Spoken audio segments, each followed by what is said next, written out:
close till I get up. Time is barely on our side. I don't wanna waste what's left. The storms we chase are leading us. Hello friend, नमस्कार। कैसे हो आप? आशा करता हूँ ठीक ही होंगे। आज हम डिस्कस करने वाले हैं कि खांसी किस तरह की होती है, और अगर बच्चों को, स्पेशली बच्चों को अगर खांसी है तो हमें नज़रअंदाज नहीं करना चाहिए। उसका कारण क्या है और क्यों नज़रअंदाज नहीं करना चाहिए, मैं आपको बताने जा रहा हूँ इस वीडियो के माध्यम से।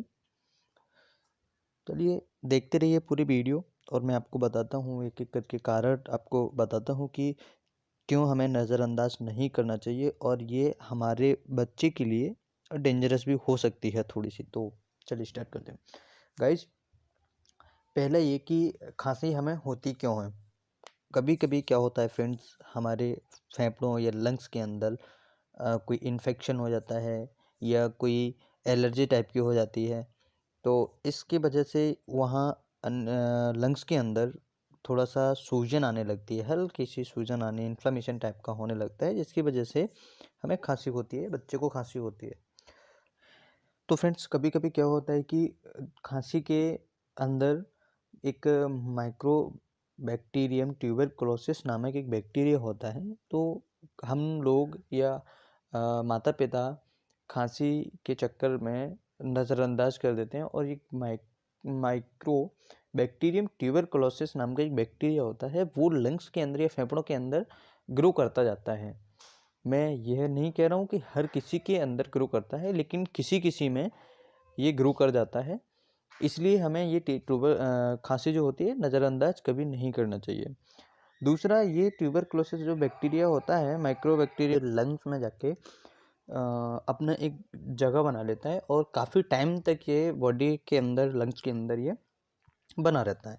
तो जिसकी वजह से क्या होता है, लंबे समय तक खांसी होती है। कुछ जैसे 3 महीने तक खांसी हो गई किसी किसी को, फिर उसके बाद में 2 या 3 महीने के लिए आराम मिल गया, रिलीफ हो गया।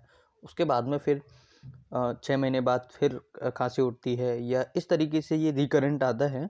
तो ये कहीं ना कहीं साइन होता है थोड़ा सा ट्यूबरकुलोसिस का। इसलिए हमें डॉक्टर के पास जाके तुरंत ही इन्वेस्टिगेशन या जांच कराना चाहिए, और पता लगाना चाहिए कि वास्तव में ही कहीं ट्यूबरकुलोसिस तो नहीं है बच्चे को, या हम स्वयं को, चाहे बच्चा हो या एडल्ट हो, कोई भी हो, या लेडीज़ हो, फीमेल या मेल, कोई भी हो, कभी भी अगर रिकरेंट आपको खांसी हो रही है तो डॉक्टर को एक बार ज़रूर दिखाएं।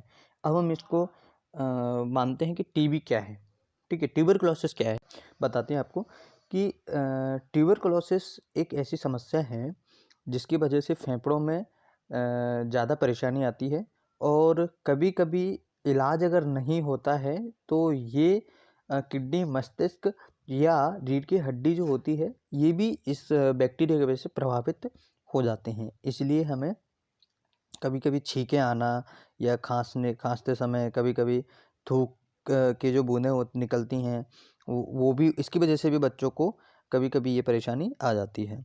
अब हम बात करें कि टीबी कितने तरह की होती है, तो ये एक लेटेंट टीबी होती है और एक्टिव टीबी होती है। बाकी इसके टाइप्स में नहीं बता रहा हूँ आपको, टाइप्स में बहुत अलग है इसका।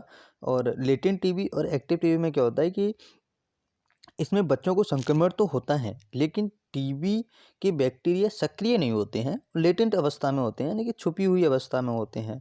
और एक्टिव में क्या होता है, बच्चा बीमार रहता है और इसकी अवस्था संक्रामक भी होती है। इसमें इलाज और एहतियात बहुत ज़रूरी होता है।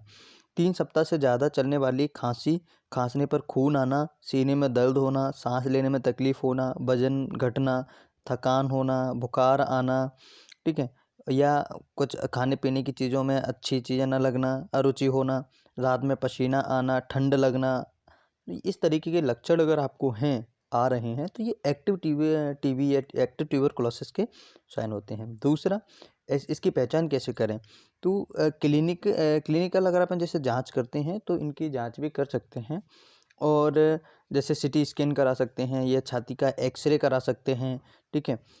कभी कभी इनकी जो जांचें वगैरह होती हैं, ये भी कभी कभी फाल्स हो जाती हैं, झूठी निकल जाती हैं। तो कंफर्म कराएं, डॉक्टर से कंफर्म कराएं, रिपोर्ट्स भी कंफर्म कराएं, और कंफर्म कराने के बाद इसका पूरी तरह से ट्रीटमेंट लें और इलाज कराएं तो ट्यूबरकुलोसिस भी ठीक हो जाता है। ऐसा नहीं रहा है कि अब ऐसा नहीं है कि ट्यूबरकुलोसिस सही नहीं होता है, ये गलत भ्रांति है। ट्यूबरकुलोसिस का इंडिया के अंदर, अपने भारत के अंदर सफल इलाज है और हम इसको क्योर कर सकते हैं। हमारा मेडिकल साइंस इसको क्योर कर सकता है अगर patient time to time medications ले और सावधानियां बरते तो पेशेंट बिल्कुल ही ठीक हो जाता है।